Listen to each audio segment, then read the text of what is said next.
It could be dangerous if I get riled up, right?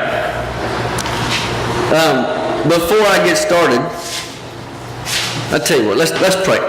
Dear Lord, I just thank you for the day. I thank you for our time together this morning, Lord. I thank you, Lord, for the sunshine and the rain that you're about to send. Lord, we're dry and you know it. We need the rain. Lord, we thank you for it ahead of time. God, I just pray your blessing and your grace this morning so that we can understand your word. I pray you'll give us wisdom and discernment so that we can put it in our life and actually hold on to it, Lord, and use it so that we can show others the light that is you. Lord, I pray that you'll guide us in that and that we will be a light for you in a world full of darkness. Lord, I thank you for sending your Son to die on the cross to set us free from the bondage of sin, and so that we can live free and live for you. In your name I pray. Amen. All right, so before I get too far into the deal today, we got a lot to cover, and I'm going to get it all done. Next Sunday morning, I know Seth mentioned it, but we're going to have church in the dirt, so we're not going to meet here. So if you come here next week at 10:30 and there's nobody here, don't freak out. Just stay on Plank Road, going up to Clinton, cut across on 10, you'll find us. But we're going to have church there at 11. All right? I'm just kind of reiterating Seth. But so no church here, and tell everybody else that you come in contact with, we're not going to meet here. We're going to meet in Clinton. All right, I'm done with that. And we're going to have a great time. The second thing I want to talk about before I get into the word is I know that if you didn't know, some of you may not know, this Tuesday will be a very important day. Not necessarily for this church, however, it could be. But I heard some statistics that were just crazy this week about Christians and voting. And it was pretty crazy to me. And so I encourage you to go out and vote. Not only vote, but vote prayerfully. This is important for you to pray about. This is not just a little deal, all right? This is a pretty big deal. So I encourage you to pray and not just pray, but also go vote. If you hadn't, some of you probably already voted, and that's awesome. That's great. I hadn't. I like to vote on the day, mainly because my voting booth is in the woods, and there's never a line. So I generally go vote on that day, but I encourage everyone to go exercise your right to vote, and bring your kids if you can. Let them see it, because it's the next generation. And there's so many now that are of voting age that won't vote because they don't really know what it's all about, and it's crazy. But bring your kids, show them how it's done. Not necessarily that they have to vote the way you do, but just show them how it's done, so that whenever they get older, they can also do it prayerfully and also and see God's will for this country. Anyway, all right, so now I'm done with all that. I'm getting off the soapbox off of that this morning. This is not a political sermon at all, and don't think it is. This is strictly truth in the Word. We're going to be in Romans chapter 10, verse 1 through 4. That's where we're going to stay all day today. So if you want to flip there and get there, that's where we're going to be. But last week, we talked about how sin came into the world and how Jesus took that sin out of the world for those that follow him. Okay? And this week,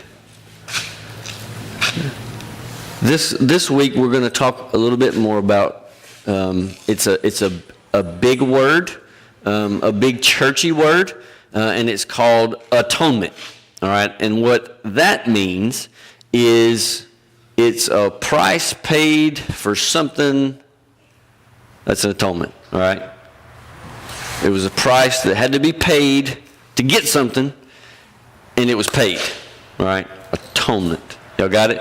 That may not be like the Webster's Dictionary version, right? But this is Cowboy Church. We don't even know who Webster is. So, back in the old days, the Israelites, they were given the law of Moses. So before Moses, there wasn't a law. Okay? There was no law. God didn't give Adam and Eve a law whenever they left the Garden of Eden. We talked about that last week. But there was no law given to the Israel nation until Moses. And if you didn't know, Moses was not Adam and Eve's son. Okay? Make that clear. And so it was not right away that the Israelites got the law. All right? Many generations went by before Moses came about. And so up until Moses, there was no law given by God. There were people that believed in God, that knew God, that heard from God, that had faith in God. But there was no law for the Israelites. And so what the law did, when God gave the Israelites the law, it showed them their sin. It showed them their sin. Because with the law, you can't be bad if there's no law, right? You can do whatever the heck you want. You can't be bad if there's no law. Right? There's not a rule about it. You can't break it. With no law, there's no obvious sin. So with the law, it showed the people their sin, which of course they didn't like, right? Because every time they make a law in the legislature or the Congress or whatever, none of us like it because usually it's telling us something that we're doing that we're not supposed to be doing, which is unfortunate. But the law showed the Israelites their sin. So what the Israelites did with the law is they became over years and years and years, they became so tied up in the law that they prided themselves in it.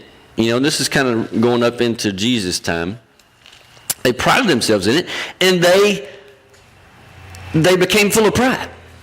They sought after the law with so much zeal, they were looking at the words. All right? But they didn't understand the book. Does everybody understand that? They were so tied up in the words, the letter of the law, that they didn't understand what the law was for, what the whole reason for it. Right? And it was to show them how much they couldn't keep it, even though they had so much zeal about it. They thought that they were keeping it. They thought that they could, if they followed the law to the letter, that they would be righteous. But it was impossible. There was no way in the world they could do that. But they became pride. They became full of pride because of it, because they thought they could. They attacked it with so much zeal. And I'm kind of that nature in the fact that whenever I find something that I enjoy or that I do, I'm so focused on the one thing that I put everything else behind me. Like I get focused, and it's just like that is the only thing that is in the world. Like nobody else exists. I don't have kids. I don't have a wife. I don't have anything. This is it. All right. I get that way, and then luckily I have a wonderful wife that puts me in my place and makes me realize that I do have a family, and so it is awesome to have that. If you don't have one of those, you need one.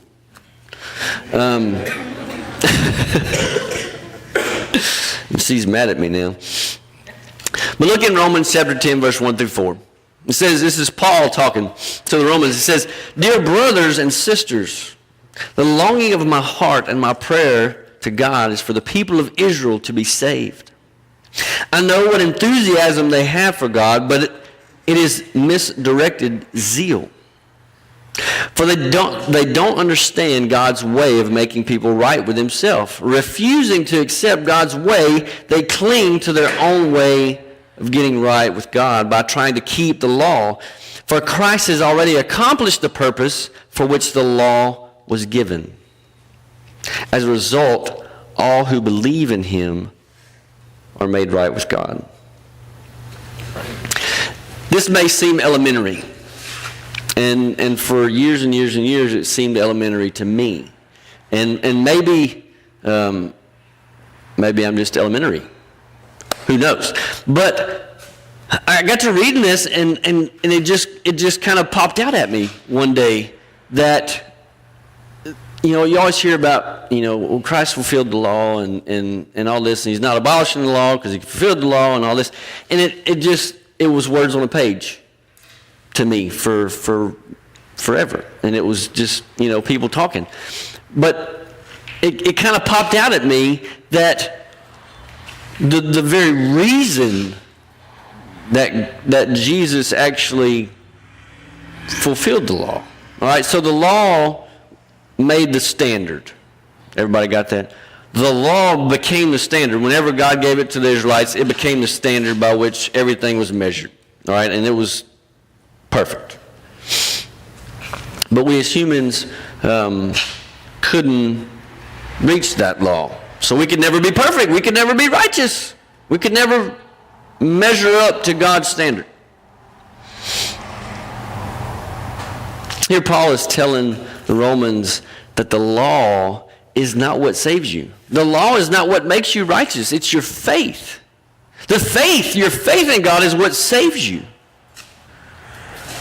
Not the law. But at the beginning there, he talks about his experience because he was one of those people that was so zealous about the law that that's all they saw was the law, the letter of the law.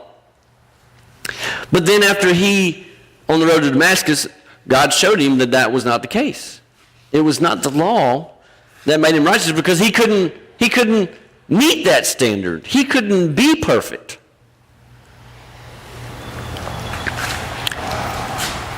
But the Israelites, in the same way, they wanted God to fit into their box.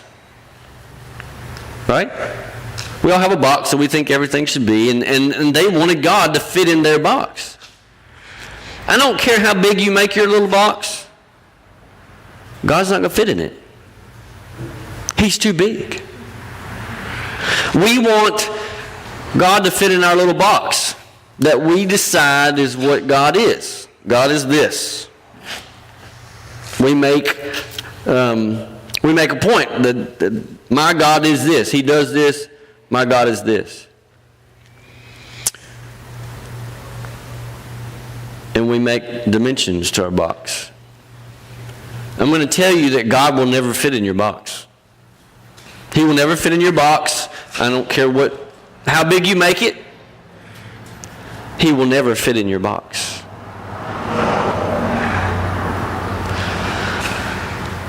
And we do that all the time. When we're not seeking His will for our life. And the only way to do that is to get in His Word. To study it.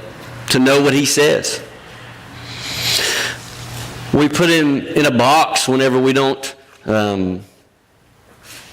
allow Him to have our burdens.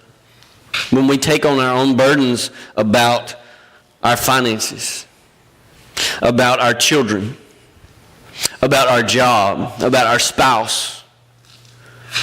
Whenever we don't allow Him to take those burdens and let Him deal with them, the struggles that we have in life, we put Him in a box. We put Him in a box and we think He's going to fit. God doesn't fit in our box. He never will.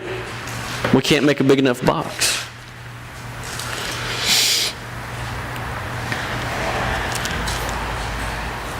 And so the Israelites wanted to put Him in a box.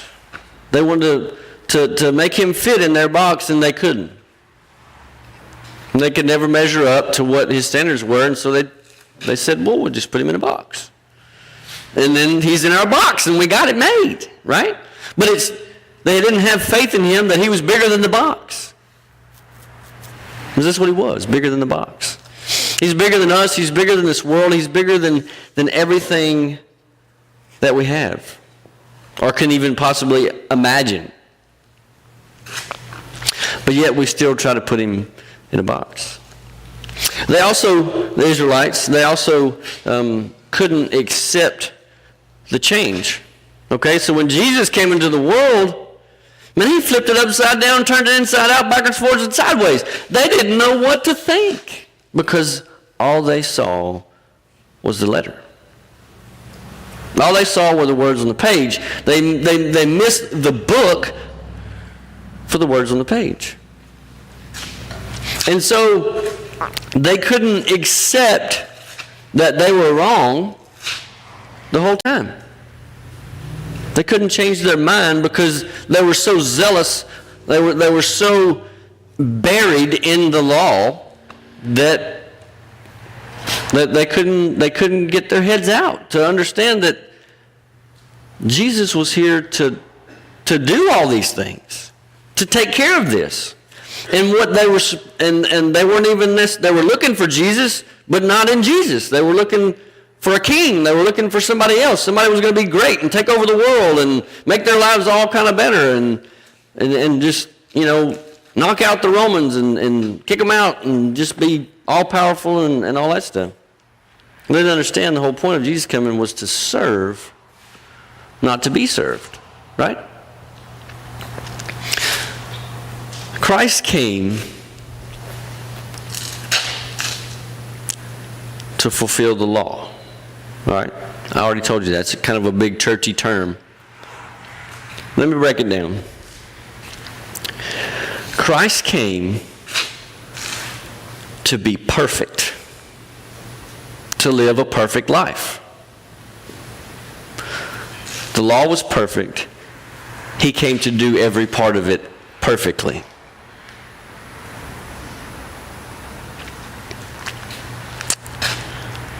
So he came and he did everything perfectly, his entire life. I mean, could you, as parents, could you imagine raising a perfect child? I can't. I don't know what that would be like. My kids are crazy. They're awesome. They're crazy. But raising a perfect child. So Jesus came, he was perfect from the day he took his first breath. He was perfect before when he was conceived in the womb. He was perfect until the day he died. And so every part of the Bible he did, and he did perfectly. And it was awesome. But in the Old Testament, as the Israelites, the letter of the law stated they had to bring a sacrifice, to sacrifice for their sin. So since they couldn't be perfect and they couldn't do the law and they couldn't be great and they couldn't be awesome and all this stuff that Jesus was, since they couldn't do that, then they had to bring their best calf or their best lamb or their best goat, and they had to bring it and they had to kill it and sacrifice it to God for their sin. That's what they had to do. But it had to be without blemish. It had to be their best one. It had to be perfect. And that was the payment. That was the atonement for their sin. Right? So in the Old Testament, the law, when the law was around, that was the way they took care of their sin, all right? And they had to do it all the time. This wasn't a once-in-a-lifetime deal, right? You had to keep going back week after week, year after year, and bringing them the best of what you had and sacrificing it.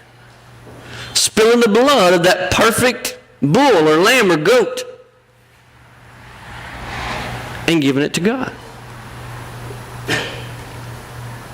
And so what Christ did is he came and he was the perfect lamb. He was the perfect lamb, the perfect bull, the perfect goat. I don't like to think of Jesus as a goat. It's kind of bad. But he was perfect. He was the perfect sacrifice forever. This was going to end the need for sacrificing. Because he came and he was perfect and he was human and he was God at the same time. But he was perfect. Understand that. He was human and he was perfect. And so whenever he died, he became the perfect sacrifice for all of us. So he didn't come and abolish the law. He came and did it perfectly. And then he died so that we could be made righteous in front of God.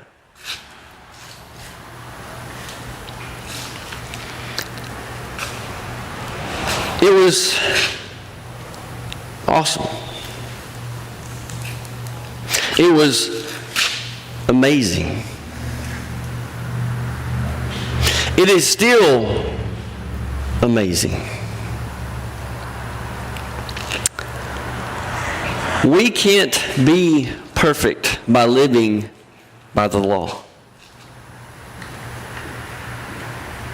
But we can be made perfect in front of God by our faith in Him.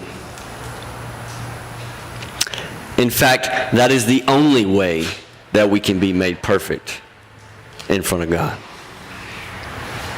It's by our faith in Jesus Christ and the fact that He came and He died and He rose again on the third day. This morning, we're going to get to see what that looks like. Because this morning, we're going to have a baptism right over there in that trough. And we're going to get to see what God did for us. And the fact that we're going to baptize Drew here in a little while. And what this baptism is, and I'm going to tell you this right now, that water over there, there ain't nothing fancy about it. All right?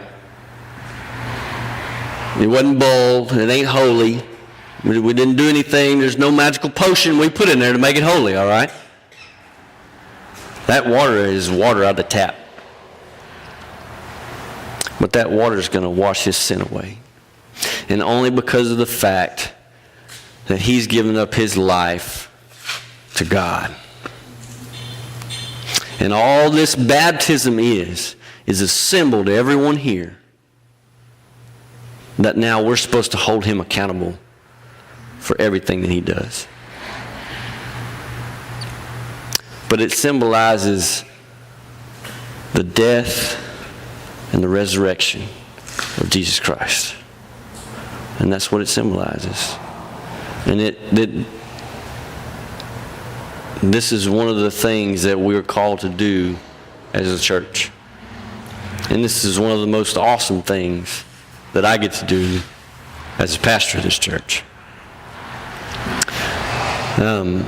I've laid the gospel out today. And if God's touching your heart and you're ready to make the decision to give your life over to him, you can do that this morning. Let's pray. With every head bowed and your eyes closed, if you want to give your life to Jesus Christ this morning, you have to make a decision on your own, by yourself. No one else can make it for you. It has to be real. It has to be true. This is not a joke. You can say this prayer after me. It's called the sinner's prayer. You can say it out loud. You can say it to yourself. You don't have to get up or come up here. You can sit where you are. But I hope that you'll come find me whenever, if you do this, afterward. Say it just like this. Lord, I'm a sinner. I mess up. I need you in my life. I want to give my life over to you and let you control it. But Lord, I thank you for sending your Son to die on a cross so that I can be set free from the sin that I am engulfed in.